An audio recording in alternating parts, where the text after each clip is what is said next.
नमस्कार दोस्तों, स्वागत है आपका एक बार फिर से मेरे यूट्यूब चैनल पर। और आज हम बात करेंगे इन्वायरमेंटल लेजिस्लेशन की, यानी कि पर्यावरणीय विधान या फिर कानून। कि जब हम पर्यावरण के बारे में बैठ करके कभी चिंतन करते हैं तो बहुत सारे मुद्दे, बहुत सारी चीज़ें, बातें हमारे दिमाग में आती हैं, जैसे कि वायु, भूमि और जल का प्रदूषण हो, औद्योगीकरण हो, शहरीकरण हो, प्राकृतिक संसाधनों का अपक्षय हो। तो इस तरह की बहुत सारी चीज़ें हमारे दिमाग में आती हैं। तो फिर हम सोचते हैं कि इसके लिए पर्यावरण के संबंध में कोई कानून हो, जो कि पर्यावरण के संरक्षण और प्राकृतिक संसाधन के उपयोग को नियंत्रित करता हो। क्यों? क्योंकि ये कानून इस तरह की चीज़ों के लिए बहुत महत्वपूर्ण भूमिका निभा सकता है। तो अगर इस तरह का सब मान लीजिए कि कोई कानून है भी, पर्यावरण से संबंधी कानून है भी कि जो पर्यावरण के संरक्षण और प्राकृतिक संसाधनों के उपयोग को नियंत्रित करता हो, तो इसकी सफलता मुख्य रूप से इस बात पर निर्भर करेगी कि इस कानून को किस तरह से लागू किया जा रहा है। और दूसरी बात देखी जाए तो कानून एक स्वस्थ पर्यावरण को कायम रखने के लिए आम जनता को शिक्षित करने का एक अनमोल यंत्र भी है। जैसे कि उदाहरण ले अगर हम, तो टू व्हीलर पे जब हम चलते हैं तो हमें हेलमेट का उपयोग करना चाहिए। ठीक है, लोग नहीं करते थे, तो इसके लिए एक कानून बना दिया गया कि अगर आप नहीं करेंगे तो आपको दंड दिया जाएगा, आपके ऊपर फाइन लगेगा या फिर चालान कटेगा आपका। ठीक है, तो क्या कानून बन जाने से लोग इस चीज़ का पालन करने लगे कि अब जब भी वो टू व्हीलर पे चलें तो हेलमेट का उपयोग करें? नहीं, कानून बन जाने से वो सिर्फ सफल नहीं हो जाता है, कानून को लागू किस तरह से किया जा रहा है, इस बात पर निर्भर करता है कि वो कानून कितना सफल हुआ है। क्योंकि जब यही प्रशासन टाइट हो जाता है, जब यही पुलिस वाले चौराहों पर चालान काटने लगते हैं हेलमेट के लिए, तो लोग अब फिर अपने घर से निकलते समय हेलमेट लेकर के निकलते हैं। तो कानून कहीं न कहीं आम जनता को शिक्षित करने का भी एक अनमोल यंत्र है। तो अगर हम कहें कि आप पर्यावरण को संरक्षण करिए, प्राकृतिक संसाधनों के उपयोग को कम करिए, तो लोग इस चीज़ को सुनेंगे नहीं। इसके लिए कानून होना चाहिए और कानून की सफलता के लिए इसको बहुत ही कड़ाई से लागू भी किया जाना चाहिए। तो राष्ट्रीय और अंतर्राष्ट्रीय स्तरों पर अनगिनत कानून पहले से ही बने हुए हैं, बन चुके हैं। तो इस चैप्टर में हम इन्हीं पर्यावरणीय संबंधी जो कानून हैं, उनके बारे में पूरी जानकारी लेंगे। अब ये जो कानून है, इनको हम इंग्लिश में एक्ट कहते हैं, या फिर ये नियम समझौता जब अंतर्राष्ट्रीय स्तर पर होते हैं तो इनको कहा जाता है, या फिर विज्ञप्ति या फिर संधि के नाम से भी इसे जाना जाता है।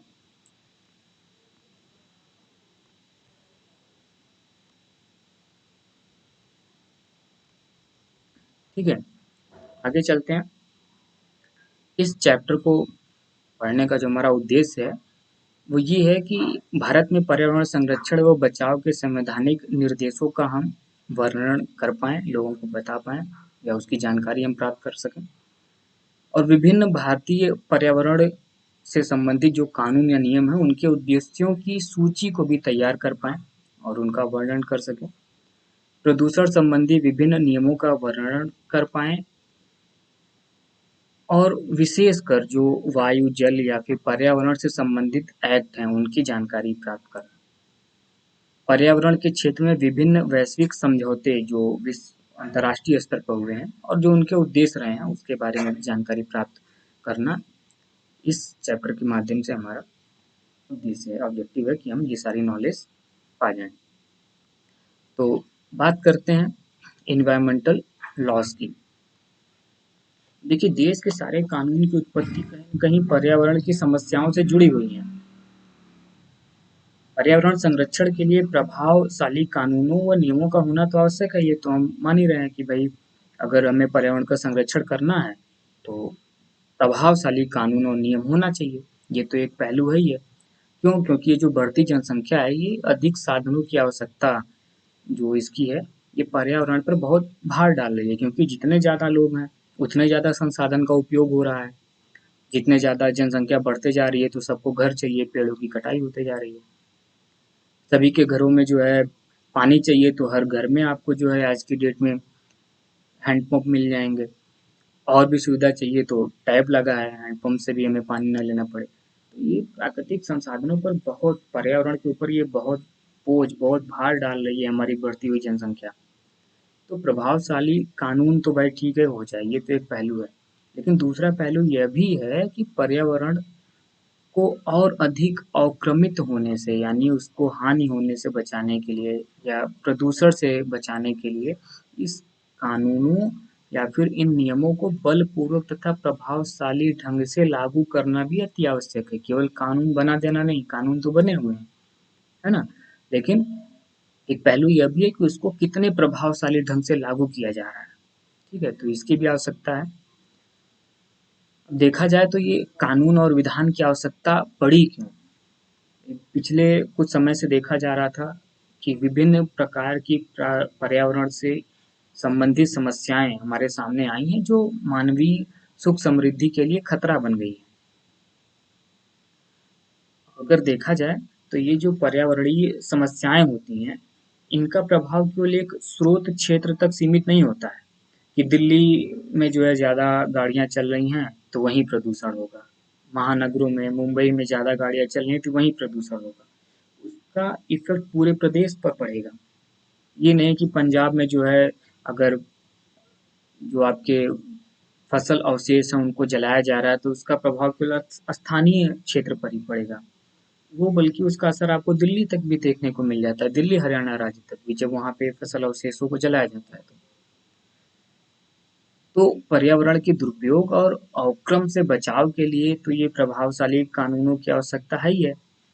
साथ ही साथ जो दुष्ट लोग हैं, जंगल के जो माफिया ग्रुप हैं या जो शिकारी हैं और जो भी प्रदूषक है और पर्यावरण से संबंधित जो भी संसाधन की अत्यधिक शोषण हो रहा है, उसके बचाव के लिए भी इन कानूनों को, प्रभावशाली कानूनों को बनाने प्लस उनको प्रभावी तरीके से, प्रभावी ढंग से लागू करने की आवश्यकता है।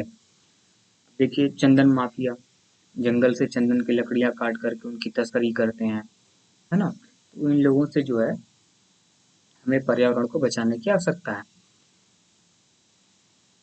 अब देखा जाए तो प्रदूषण एक ऐसा कारक है कि जो राजनीतिक दीवारों और कानूनी दायरों की परवाह नहीं करता। कि आप अगर किसी घर के अंदर बैठे हैं तो आपको इस तापमान का, ये बाहर जो प्रदूषण है उसका कोई प्रभाव आपके ऊपर नहीं पड़ेगा। आप अपने लिए एसी लगा लिए तो आपको कोई दिक्कत नहीं होगी। उसका भी नेगेटिव इम्पैक्ट पड़ेगा और जो नेगेटिव इम्पैक्ट होगा वो सबके ऊपर एक बराबर पड़ेगा। ये सिर्फ स्थानीय लोगों को नुकसान नहीं पहुंचाता है, बल्कि ये जो पर्यावरण की समस्याएं हैं, ये मूल्य रूप से वैश्विक हैं। इन समस्याओं का सामना कहीं न कहीं पूरी दुनिया में लोग कर रहे हैं। जल प्रदूषण हो, वायु प्रदूषण हो, ध्वनि प्रदूषण हो, है ना? तो अतः ऐसी समस्याओं के निवारण के लिए पर्यावरण संबंधी कानून न केवल राष्ट्रीय स्तर पर बल्कि अंतर्राष्ट्रीय स्तर पर भी ज़रूरी है। ठीक है? आगे बात करें तो राष्ट्रीय कानून, यही नेशनल लॉ के रूप में ये पर्यावरण से संबंधित चीज़ें कैसे, कब घटित हुई, कैसे ये आया प्रकाश में। तो अगर बात करें तो भारतीय संविधान में संशोधनों के द्वारा राष्ट्रीय स्तर पर पर्यावरण के सुधार एवं बेहतरी के लिए कड़े प्रयास किए गए हैं।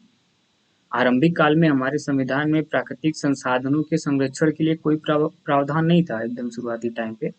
लेकिन एक कॉन्फ्रेंस होती है 1972 में, स्टॉकहोम, जो कि स्वीडन की राजधानी है वहाँ पर, और इसे जो है संयुक्त राष्ट्र करवाता है, जो कि मानवीय पर्यावरण से संबंधित एक कॉन्फ्रेंस होती है ये। तो इसके पश्चात भारत के संविधान में संशोधन किया जाता है और उसमें पर्यावरण संरक्षण को एक महत्वपूर्ण स्थान दिया जाता है। ये जो कॉन्फ्रेंस थी, स्टॉकहोम कॉन्फ्रेंस, ये हुई थी आपकी 5 से 16 जून 1972 में। तो 5 जून को ही हम पर्यावरण दिवस के रूप में तभी से मनाते हैं। और ये जो कॉन्फ्रेंस हुई थी इसके परिणाम स्वरूप एक यूएनईपी का भी गठन हुआ था। ये गठन भी 5 जून को ही हुआ और इसका हेडक्वार्टर आपका नैरोबी केन्या में है, जिसका उद्देश्य है कि जो हमारे 17 एसडीजी मतलब सस्टेनेबल डेवलपमेंट गोल्स जो हैं उनको प्राप्त करने में ये हमारी मदद करता है, यूएनईपी। अब ठीक है, ये कॉन्फ्रेंस तो 1972 में हो गया और फिर भारत इस चीज़ को लेकर के थोड़ा-सा सीरियस भी होता है और अपने संविधान में संशोधन भी करता है और पर्यावरण संरक्षण को एक बहुत ही महत्वपूर्ण स्थान इसके बाद देता है। हालाँकि भारत में 1879 में हाथियों के संरक्षण के लिए कानून था और 1929 में वन संरक्षण कानून भी आया था, परंतु पर्यावरण संबंधी कानून 72 में ही आया और ये 1971 की वन्य जीवन संरक्षण एक्ट से प्रेरित था। जैसा कि हम लोग जानते हैं कि भारत को विश्व के बाहर, दुनिया मतलब यहाँ भारत के बाहर विश्व के अंदर इसको अधिक विविधता वाले देशों में गिना जाता है। ऐसा माना जाता है कि अभी भी ऐसी कई जंतु प्रजातियां हैं जिनकी पहचान अभी तक नहीं हुई है। तो जैव विविधता का कृषि, औषधि और उद्योग के साथ सीधे उपभोग का संबंध है। इसके अलावा वह देश की संपदा भी है और संविधान में जैव विविधता के संरक्षण का प्रावधान भी है। अब आगे चलते हैं तो देखते हैं कि जो पर्यावरण के संरक्षण व इसके बेहतरी के लिए जो केंद्र सरकार थी उसके द्वारा क्या किया जाता है कि प्रदेशों को एक निर्देश जारी किया जाता है, जिसे जो है राजकीय नीति निर्देशक आधार का दर्जा भी प्राप्त है। ये अनुच्छेद 48 ए जो है हमारा वो स्पष्ट करता है कि यह राज्य का कर्तव्य है कि वह न केवल पर्यावरण का बचाव व सुधार करे बल्कि देश के वनों और वन्य जीवन का भी संरक्षण करे। तो यहाँ पर ध्यान देने वाली बात है कि जो 48 ए है ये तो राज्य के लिए निर्देश है, ठीक है, और इस पे जो पर्यावरण के बचाव और सुधार की तो बात की ही गई है, साथ ही साथ वनों और वन्य जीवन को भी संरक्षण प्रदान करने की यहाँ पर बात की गई है। इसी तरह से जो भारतीय संविधान का अनुच्छेद 51 ए है, इसमें भी एक 42वां संशोधन जब हुआ तो उसमें एक बात जुड़ी कि पर्यावरण के संरक्षण एवं उसमें सुधार को एक मूल कर्तव्य के रूप में जो है ये संशोधन देता है कि ये सभी व्यक्ति का मौलिक कर्तव्य है, मूल कर्तव्य है कि ये करना है। और वो क्या है कि यह भारत के प्रत्येक नागरिक का कर्तव्य है कि वह प्राकृतिक वातावरण जिसमें वनों, झीलों, नदियों और वन्य जीवन जैसी प्राकृतिक संपदा सम्मिलित है का संरक्षण करे, वह जीवित प्राणियों के लिए मन में करुणा रखे। तो 48 ए जब राज्यों के लिए कहता है तो वनों और वन्य जीवन का संरक्षण की बात होती है और जब देखिए 51 ए में ये आता है जो प्रत्येक नागरिक के कर्तव्य के रूप में ये आता है तो यहाँ पर वनों, झीलों, नदियों की भी बात होती है यहाँ पर और वन्य जीवन तो है ही है साथ साथ। तो मतलब कि ये तो राज्यों का कर्तव्य है ही है कि पर्यावरण का बचाव व सुधार करे, साथ ही साथ ये व्यक्ति का भी, भारत के प्रत्येक नागरिक का भी यह मौलिक कर्तव्य है कि वो प्राकृतिक संसाधनों का संरक्षण करे, पर्यावरण का संरक्षण करे, वन्य जीव का संरक्षण करे, है ना?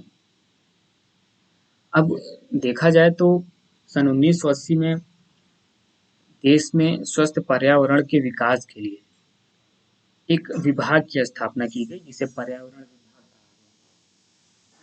कहा गया। किसी भी चीज को इम्प्लीमेंट करना है तो उसके लिए डिपार्टमेंट का होना जरूरी है।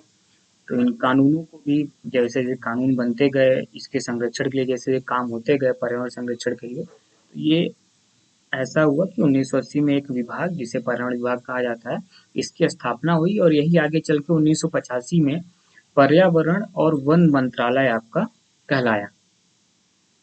इस मंत्रालय की जो मुख्य जिम्मेदारी थी वो थी कि पर्यावरण संबंधी कानूनों और नीतियों का संचालन और लागू करना, कि पर्यावरण के संबंध में जो कानून है उसको बनाए, नीतियाँ बनाए, उनका संचालन भी करे कि कैसे-कैसे जो है ये कानून काम करेंगे, किस-किस संस्थाओं के द्वारा काम करेंगे, उसको कड़ाई से लागू करना भी इसी की जिम्मेदारी है। हमारे संविधान के प्रावधान कई कानूनों का सहारा लेते हैं जिन्हें हम एक्ट या फिर नियम के नाम से जानते हैं। तो अधिकांश पर्यावरण संबंधी कानून व नियम जो है वो विधानसभा या राज्यसभाओं के द्वारा निर्मित किए जाते हैं।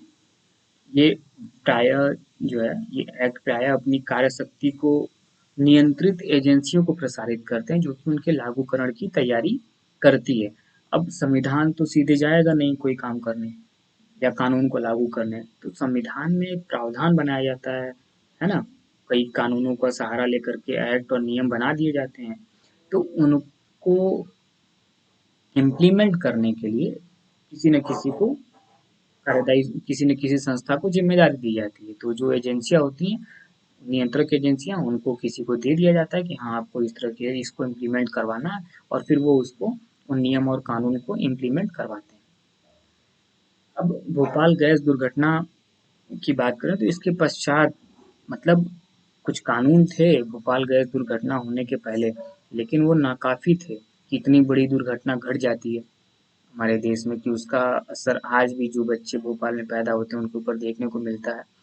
तो इस घटना के पश्चात पर्यावरण संरक्षण कानून जिसे इन्वायरमेंटल प्रोटेक्शन एक्ट ईपीए कहते हैं सन 1986 में तैयार होकर के हमारे सामने आया। इसे एक मुख्य कानून माना जा सकता है क्योंकि ये वर्तमान जो उस समय के वर्तमान कानून थे उनकी कई कमियों को पूरा करता है। आखिर उन कानूनों में कमियां थी तभी भोपाल गैस जैसी दुर्घटना हो गई। अगर उसमें कमी नहीं होती तो ये दुर्घटना होती ही नहीं। तो उन कमियों को ये कानून जो उन कानूनों में कमियां थी उसको ये जो इन्वायरमेंटल प्रोटेक्शन एक्ट था, इन्वायरमेंट प्रोटेक्शन एक्ट 1986, ये उन कमियों को दूर करता है। इसके पश्चात तो विशिष्ट पर्यावरणीय समस्याओं को संबोधित करने के लिए कई पर्यावरणीय कानून का विकास हुआ है। जैसे उदाहरण के लिए अभी हाल के वर्षों में देखा जाए तो सीएनजी का जो प्रयोग है वो दिल्ली प्रदेश में, दिल्ली के एनसीआर के अंदर सार्वजनिक यातायात के जो वाहन है उसमें अनिवार्य कर दिया गया है कि आप वहाँ पर पेट्रोल का यूज़ नहीं करेंगे, डीजल का यूज़ नहीं करेंगे, आपको सीएनजी का ही उपयोग करना है। और इसके फलस्वरूप देखा जाए तो दिल्ली के वायु प्रदूषण की मात्रा कम हो गई है। तो आगे फिर हम बात करेंगे कि जल से या फिर वायु से या फिर पर्यावरण से संबंधित कौन-कौन से कानून कब-कब बने, कैसे बने, उन कानूनों में क्या-क्या प्रावधान है। तो आज के लिए बस इतना ही। आपको अगर कोई कन्फ्यूज़न अभी इन चीज़ों में होगी तो आप कमेंट करके हमें बताइएगा। अगले वीडियो में हम आपकी उन समस्याओं का निवारण ज़रूर करेंगे। और वीडियो को लाइक भी करिए, शेयर करिए, चैनल पे नए हैं तो चैनल को सब्सक्राइब भी करिए। तो आज के लिए हम आपसे विदा चाहेंगे। धन्यवाद।